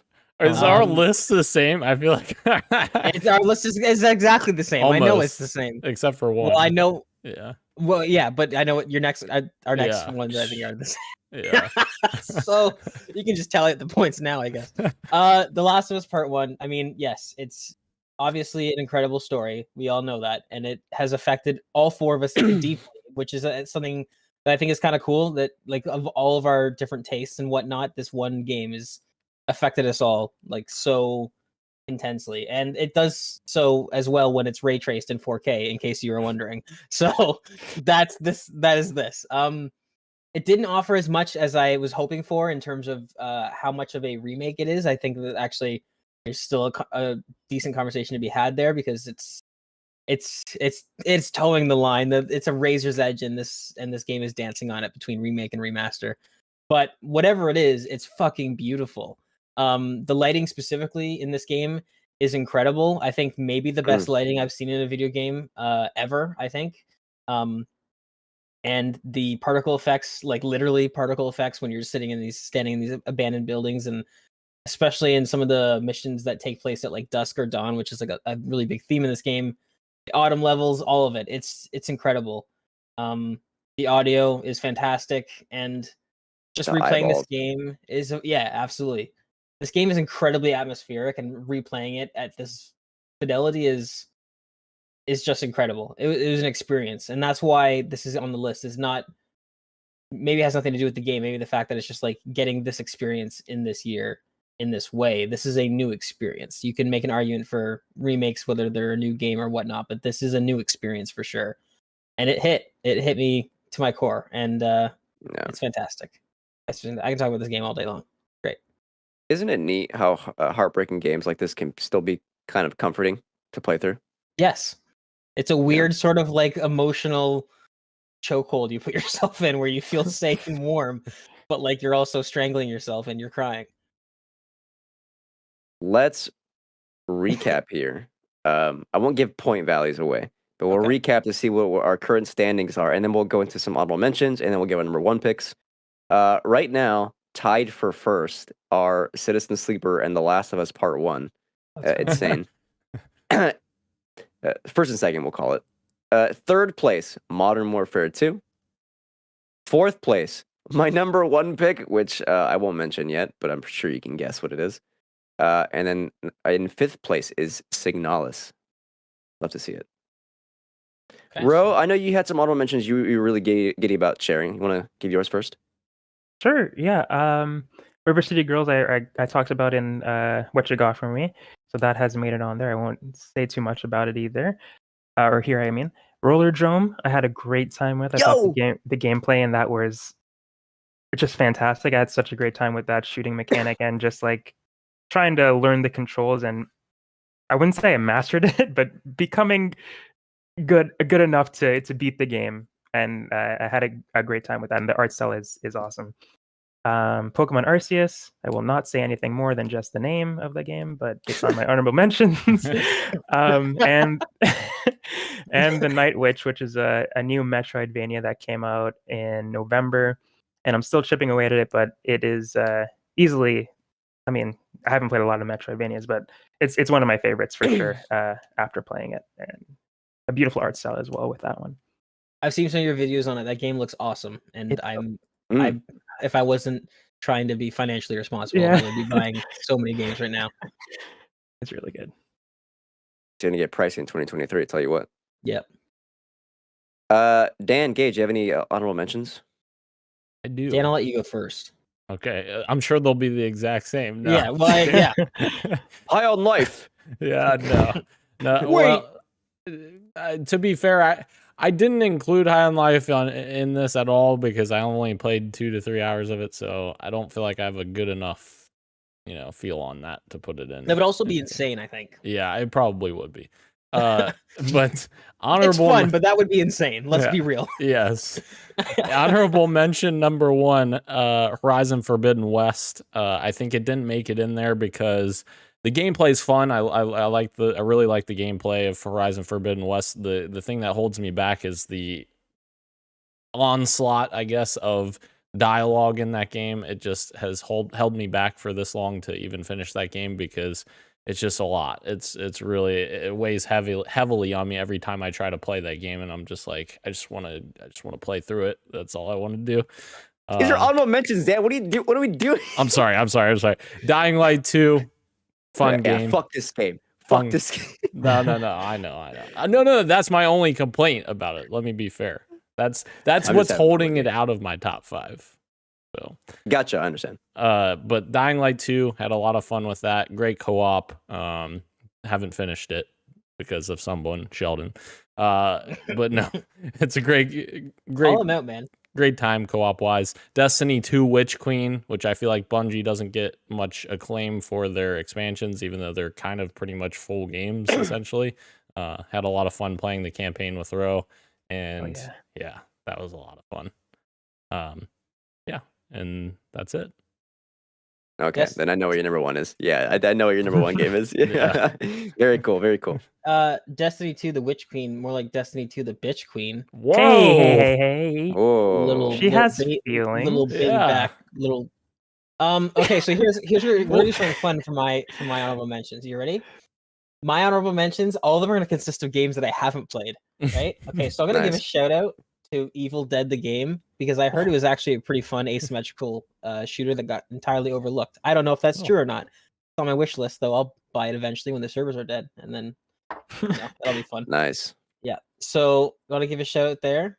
I'm gonna give a shout out to Tunic, which I played like 45 minutes of, and I was like, this seems really fun, and never got back to. So shout out to Tunic. Shout out to Stray, waiting for you to go on sale at a reasonable price. But cats are adorable, right? This looks like a vibe. This looks fun. Do you Vibe. have PlayStation Essential? Because you can get it, or is it extra? Whatever the What is middle it? tier is, I don't know. Yeah. That's extra. Never mind. Is that actually what it's called? It's called PlayStation Plus Extra. Yeah. Who knows what they're called? They really That's come with a bag on that one. insane. That's insane. It's so dumb. So Stray looks fun, and shout out to Sifu, which I still haven't played. Christian, don't yell at me.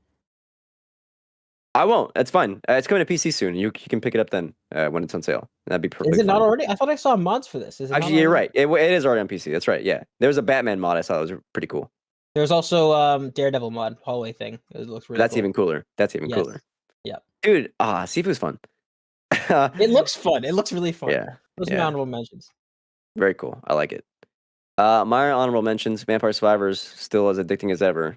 Oh fuck, that's a good one. That's add that to my genuine list. Sorry, go ahead. Yeah, swag. Neon White. Halfway through playing that game, I ignored the story because it's after a while it's like I don't need this. It's not giving me anything. But the gameplay not swaggy as all hell. It's so good. It's so fun. Another game that's like get in for a few levels. You want to speed run a few, improve your time, beat one of your friends on the leaderboard, and then move on to the rest of your day. It's great fun. My last honorable mention is a game that I wish was in my top 5, but I already have 5 games, so it didn't make it, but it was close. This is Faith, the Unholy Trinity by Ardorf Games and New Blood Interactive. This is the scariest game I've probably ever played. It's at least in that conversation for at least top 5 scariest games I ever played. It is what they do with sound and art style is so unique. It's like 8-bit chiptune, but it's fucking cranked to the 666 number. I do want to mention real quick that like the premise of this game is like a priest who's haunted by the failed exorcism of a girl, and a year later he's like having to do like some stuff relating to it. It rocks. There's one level where the mechanic revolves around clicking a camera to use as a light source in like this huge like apartment building, and it's fucking terrifying. It's so good. Faith. All right. Cool. We're back to our number ones. Daniel, you're starting us off. Go ahead and tell us what it is. I think we know. Number 1. No. Yeah, God of War Ragnarok is my number 1. Despite only being 10 hours into the game, I still have a long way to go. But just from what I've played already, I already feel like this is going to be my favorite game of the year. There's a lot of things that I like where they're changing things that, you sort of expect, but you didn't expect in terms of playing with how you're playing the game. Yeah. Just trying to be vague for people.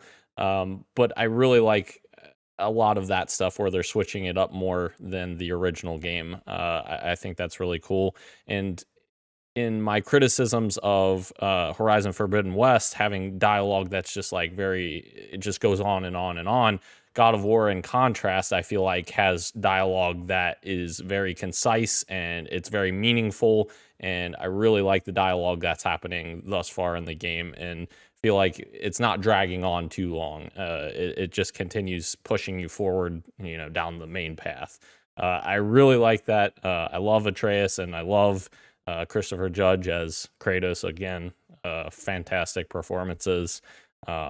And yeah, the gameplay I think is maybe one thing that's holding it back a tiny bit for me, because it feels a little bit repetitive, more so than the original game. But I after talking to you guys, it seems like that's maybe just because I haven't unlocked more of the things as you go along. So I'm expecting that to expand a lot more as I continue on the game. But yes, but also I understand that criticism, and I honestly almost kind of agree with you. But it's something that would require more in-depth conversation at a later point once you're later in the game, I think. But gotcha. I think it's coming from a place that I think Gage and I would probably agree with.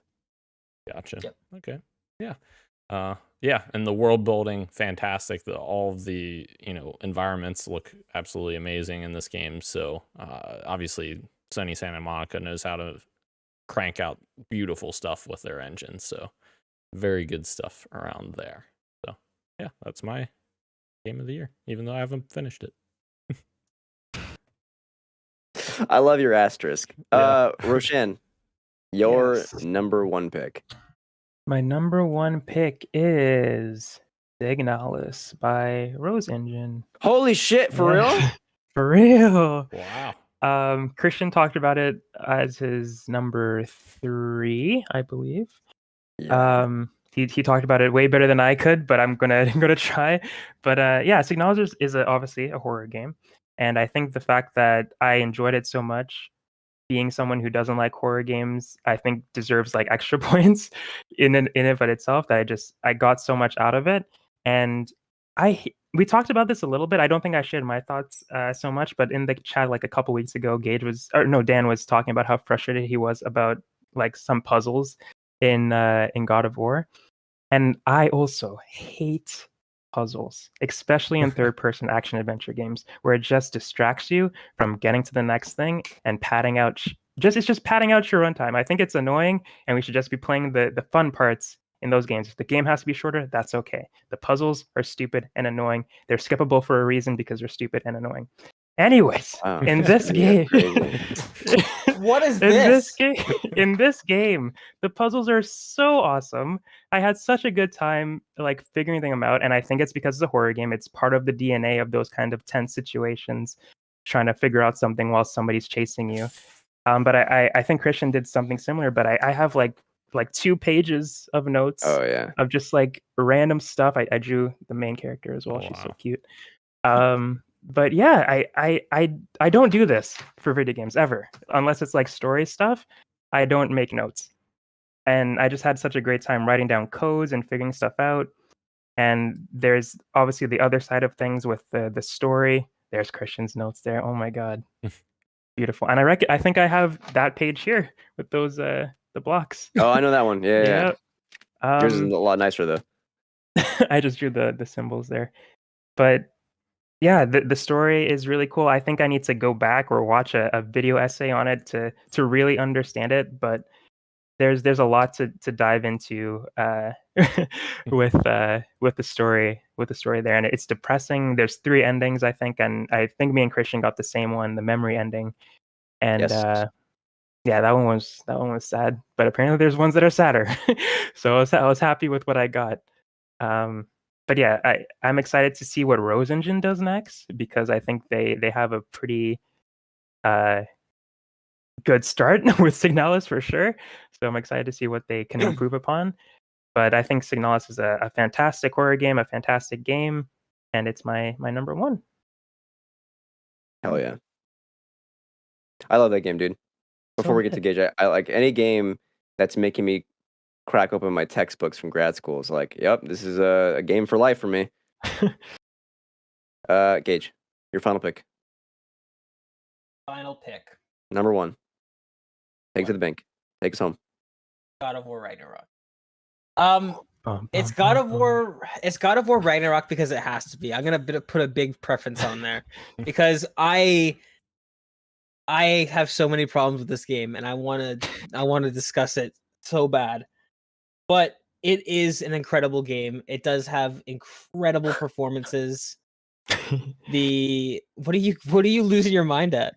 I just realized I forgot to give my number 1 as well.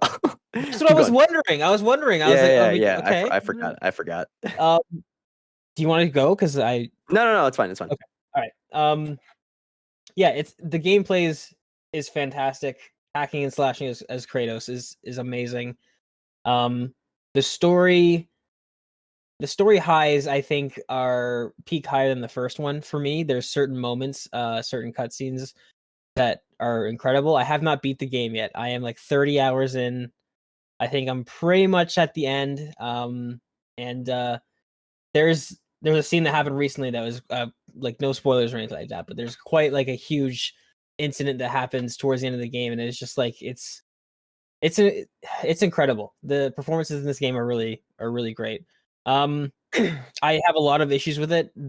I don't know how the map system passed, how the UI passed. Like there are things where it's like I'm not trying to be harsh or mean, but like there are certain things in this game that are bad. Like not just like, oh, this could be better. Like the menu system in this game is awful, but Yes.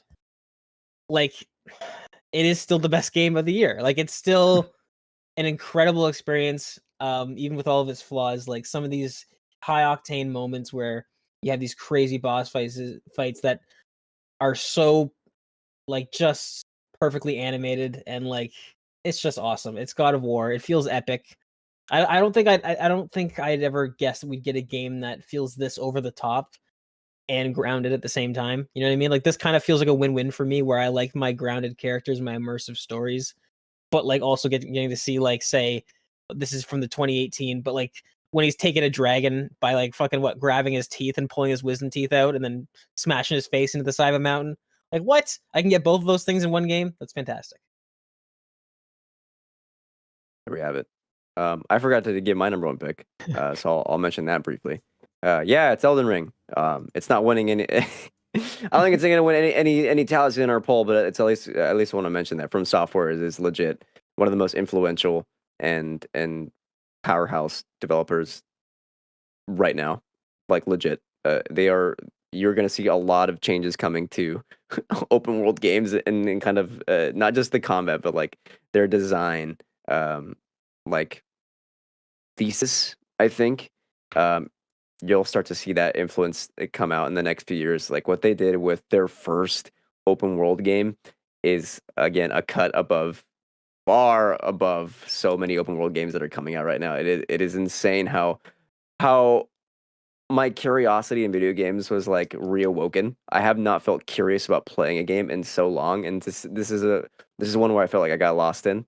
I haven't felt that way since Breath of the Wild, another game changer, literally. So, I could say a lot about Elden Ring, but I won't. It's a flawed game for sure, but I think for me it's a flawed masterpiece, and it's my favorite game of the year. Even if it is, even if it's not for everyone, I think it was for me, and I deserved it. Okay, fuck you all. You did deserve it. And let me just for me. say, I am excited for the change that this game's going to bring about, because if it wasn't for the Souls like difficulty, everything that I've heard about this game in the buzz and in the zeitgeist of the moment sounded like sign me the fuck up. I love this hands-off experience. I love the sort of like learning lore from the environment and from exploration Oh and my god. all that's like no quest markers. Like all that stuff sounds great. I can't wait. I can't wait for that. I'll say one thing about Elden Ring. One more thing than one in the show. We'll give the PXN top 5 and then we'll end the show. I remember in Elden Ring really early on, going through a forest. You got like the quiet like music seeping through. You got like the fog and the mildew from the trees. There's a giant bear at the edge of the forest. I can see that. I'm kind of like trying not to awake because I don't want to fight it. And I see hidden behind like this like kind of like these two little like hills of rocks. There's like this building, and it's like what I think it looks like a well. And I step on the platform, and it's an elevator, a floating elevator, like all From Softwares are. And in this elevator, I'm like going down, and then it gets really fast, and then it's like 30 seconds have gone by, and I'm still in this elevator. 45 seconds to a minute, and I'm like still in this elevator. And I'm like, where am I? Where is this going? What is going on? And then you get out of there, and like the text pops up. It's like boom, and it's like Shifro River Well, and you look up and you see a ceiling of stars, and you realize it's actually just minerals, but it looks like the cosmos, like purple, blue, and blacks. It's like Wow, this was the best moment in gaming this year, and it was a 1 minute long elevator ride to a cave, and nothing in this year came close to that feeling of wonder. Insane. And this game is filled with hundreds of those moments. Crazy. I thought when you said the title of the location, I thought that was going to be the name of the boss or something, like you stumbled onto No. a boss by mistake. But that's It's even just- better. It's just an area, and guess what? It's all side content you didn't have to do at all. Beautiful. That's That pretty shit cool. rocks. Yeah. I like that. I think also to Which be br- fair, Uh-huh. if I wish I loved this type of game, because I think that Elden Ring is absolutely incredible, like what they were able to do with that game. Absolutely, really, really good. Yeah. Cool shit. Which brings us to our official PXN top games of 2022. Are you guys ready? I'm so excited. I've tallied them all. I've sorted them. 3 games are tied with the same amount of points, and what I did was I actually let Google sort it through its data. So whatever order it's in right now is the order I think for our top 5, and I'm just gonna leave it at that. Okay. Okay. In 5th place, our 5th best game of the year, Modern Warfare 2. Congratulations, Infinity Ward. Very good. Cheerio. By the way, this is a pretty cool representative list of all the games like we're like all 4 of us are into, so that's nice. 4th place, The Last of Us Part 1. Oh. Wow. Naughty Dog did it again. You did it in 2013. It's the same thing you did. And I'm just kidding. In 3rd place, Citizen Sleeper. Row, we showed up. Yes. Let's go. Hell yeah. In 2nd place, Row, we showed up. Signals. Yes. Let's go. In 1st place, of TMNT. course it had to be Is it? TMNT. No Should've been original. way. God of War Ragnarok. Oh. Congratulations, God of War. You are PXN's Game of the Year. This is a good 2022. list. I like this list. It's a very good Me list. too. You did it. You did it. That is a PXN list if I've ever heard one. Yes. Yes. Isn't that nice? That's nice. Beautiful. That's It- nice. wait, Games are you, nice. you gotta say it this way, Christian. Isn't it nice? Hey. In it. I'm just not even going to end the show. I'm going to refuse to do it. We're sitting here and thinking about what you just did. It's Oh, British, my right? God. Or, I don't know. Oh my. So, Folks, Kirik, Glenn, you listener. Thank you again to everyone joining us live on YouTube and Twitch, as well as podcast services everywhere, including Apple Podcasts, Google Podcasts, Spotify, Stitcher, and everywhere else you get your podcasts. Thank you, Roshan. Thank you, Christian. Thank you, Gage. Thank you, Daniel. This has been Podcast PXN, and we are out of here. much love and keep on. Keep on fucking. Swag. 420. Hey, yeah. Hey, if you're sick and you're gonna go see Avatar, don't. Just stay home. Don't get anyone else sick.